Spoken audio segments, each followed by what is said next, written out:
Jacob is finally returning to Canaan, but he isn't traveling light. He is moving a massive, chaotic entourage through a harsh landscape, bringing his entire household and all their accumulated possessions.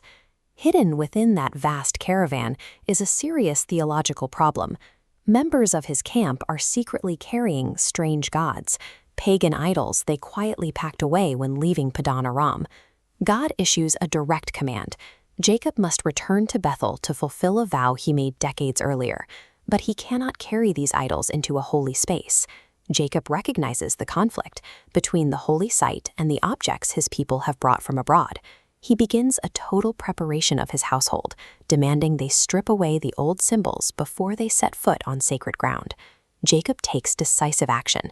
He orders everyone in his household to surrender their foreign gods, along with the earrings they used in pagan rituals.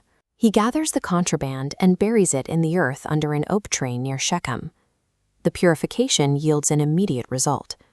As the vulnerable camp resumes its march, a terror of God falls upon the surrounding cities. Not a single town pursues them.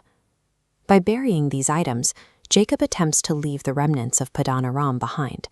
It is a physical prerequisite for the journey ahead, turning the camp's focus toward the altar at Bethel. The caravan finally reaches Luz, which Jacob renames El Bethel. There, he builds an altar to honor the God who protected him when he first fled from his brother. At this altar, God appears and formally retires his old identity. The name Jacob, which translates to the deceiver or the supplanter, is officially replaced. This diagram shows the lineage of the patriarchs. God renames him Israel, promising a company of nations will come from his loins. Jacob marks the exact site by erecting a stone pillar, consecrating it with oil.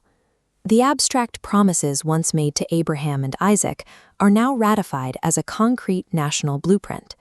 But the spiritual peak of Bethel is immediately followed by harsh, earthly tragedy on the road. Deborah suddenly dies. Deborah was Rebekah's nurse. Her death and burial under the oak of weeping severs Jacob's final living connection to his mother's generation. The grief compounds as the family journeys toward Ephrath. Rachel, the woman Jacob worked 14 years to marry, goes into a brutal, agonizing labor. As her life slips away, Rachel names her newborn son Ben-Oni, son of my sorrow. Jacob immediately overrides the name, calling the boy Benjamin, son of the right hand. The 12th and final piece of Israel's foundation is secured, but the cost is exacted in the life of its matriarch. This chart illustrates the completed tribal roster. With Benjamin's birth, the 12 distinct slots of Jacob's sons are mathematically filled, yet the triumph of this completion is immediately undercut.